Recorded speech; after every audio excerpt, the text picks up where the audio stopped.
Hello there guys, welcome to Dino's Vault.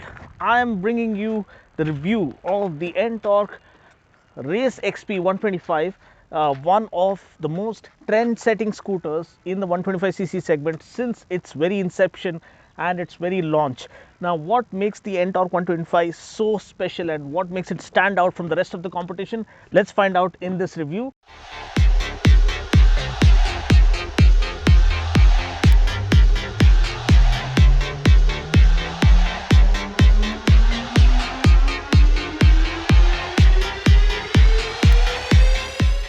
So let's start with the design. The design remains more or less the same. When you look at the front cowl and the fly screen on top, we have the Smart X Connect branding right here, the tricolor proudly presented on the front panel, and then of course you have this black and red kind of a color scheme that is for the Race XP checkered flag graphics. The LED headlamp again being carried forward from the recent upgrade that the scooter got, and offers consistent light spread, consistent light throw, good light throw without putting a lot of load on the battery. Another thing is the front fender again has a dual tone texture to it with the silver and grey color panels, and it's not metal, but it does offer good stability. And further aiding this is the telescopic fork suspension, twin telescopic forks up front that offers a superb planted feel while doing high speeds and superb straight line stability. Again, aiding this is the large 12-inch wheels, front and rear, 100 by 80 tires, one of the widest in class, and that's what makes the Ntorq such a force to reckon with, that offers seamless acceleration and superb performance unlike anything that you've experienced in this class, and it blends the performance and the comfort perfectly well in perfect proportions, and that's what makes this a winning proposition.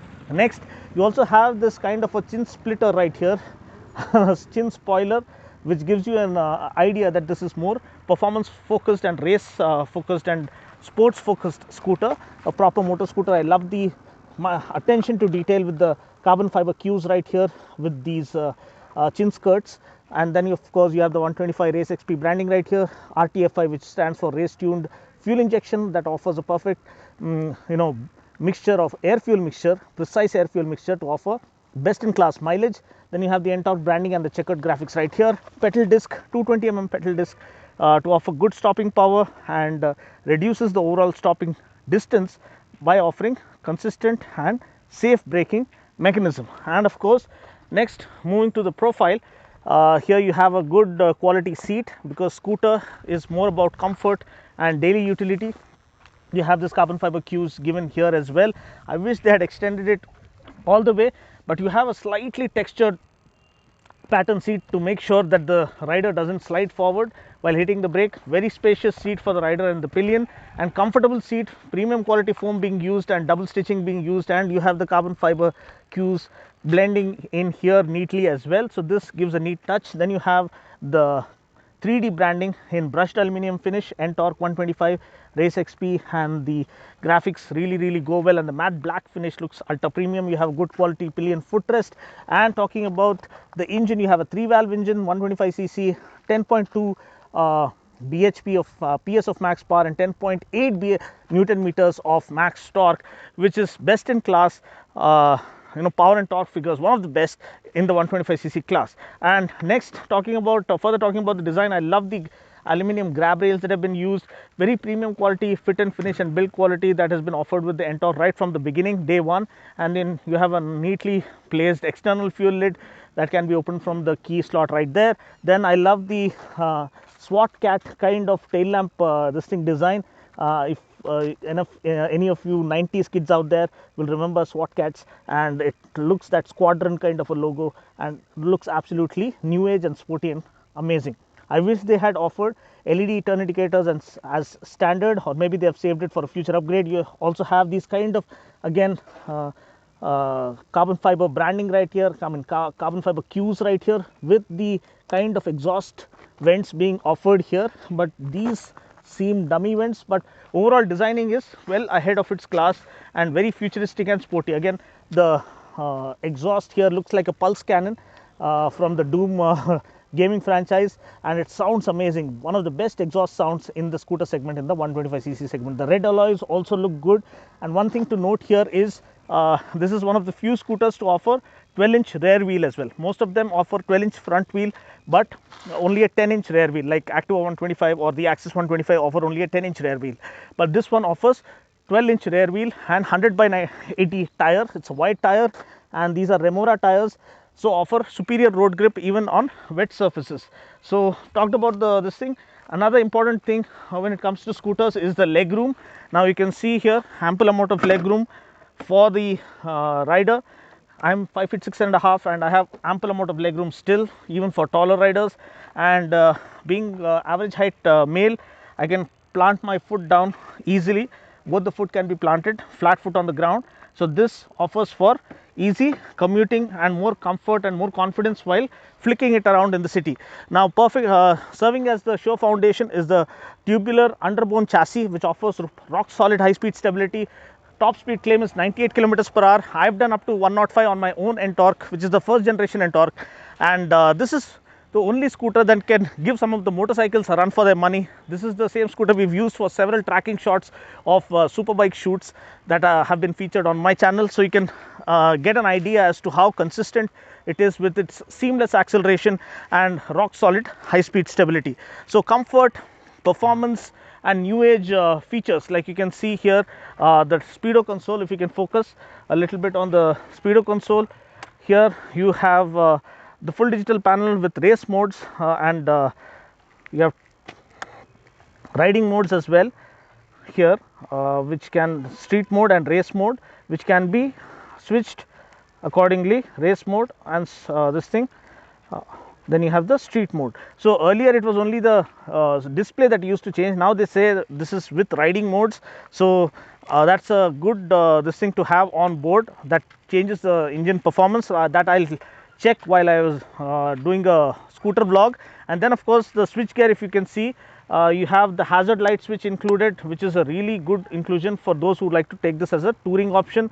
Then you have integrated you have a starter button here with the voice command feature and the mode feature to toggle through the this thing menu user interface. And of course you have a dedicated engine kill switch. You also have a parking brake here, which prevents the scooter from rolling backwards when parked on incline. So this is a major inclusion. That's a practical inclusion that's needed for almost every scooter that's produced here in India. So that's pretty much it. I just hope you enjoyed this quick fire walk around preview. Let's now take the scooter out for a ride and let's see what kind of a punch this scooter packs in the real world conditions. Okay guys, so now that I've given you a quick overview of the Ntorq 125 Race XP, let's see what this is truly made up of. And I'm interested to see whether the riding modes are actually riding modes or just display modes, because as far as my knowledge goes, this is just display mode. There's acceleration. Now it's in race mode. Let's see.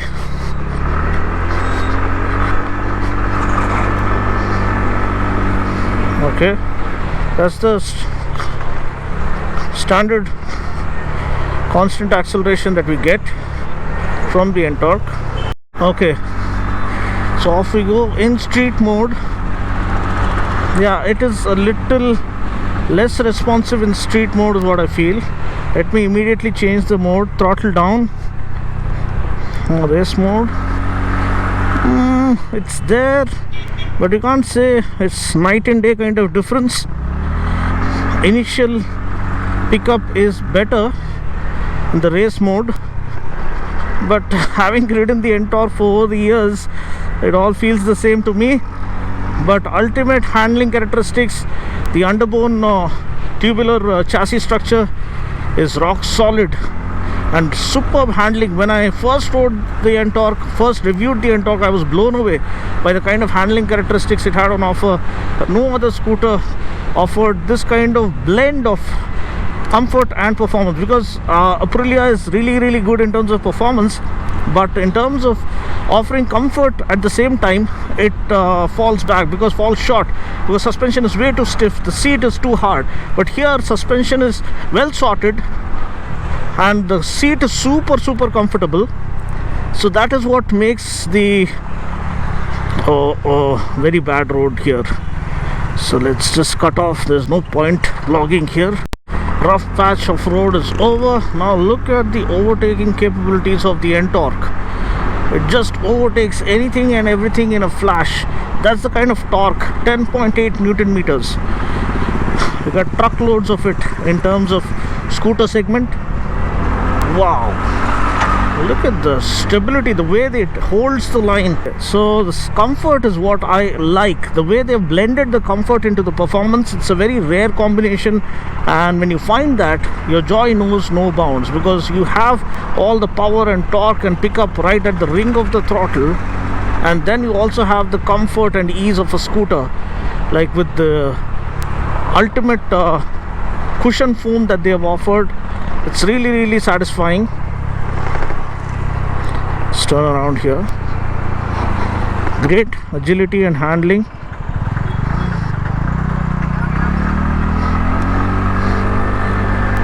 Off we go. Full throttle this time around. In the race mode. Oh, it's flying. It's absolutely flying. Oh, we did 90 in almost no time.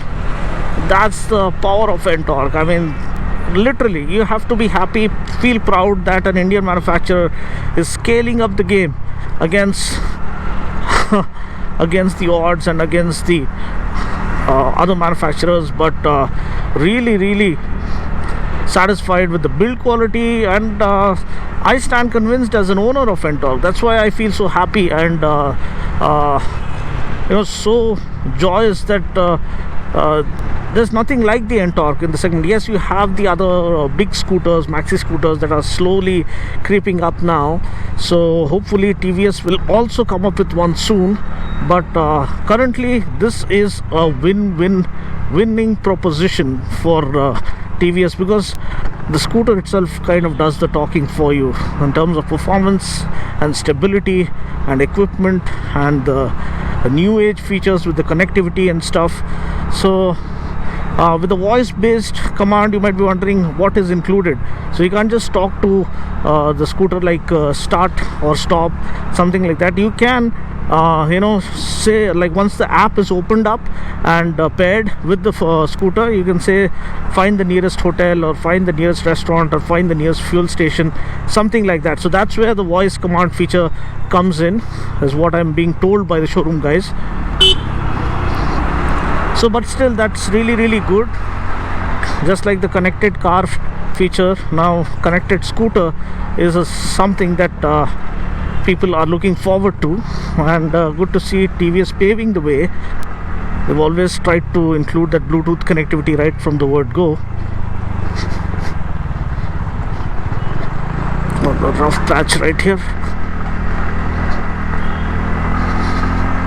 So that's pretty much it. I just hope you enjoyed watching this video. I'll catch you guys in the next review. If you like what you see and want to see more, please do hit the like, subscribe and share button, and I'll catch you guys in the next video with another review. Until then, take care, God bless, and ride safe.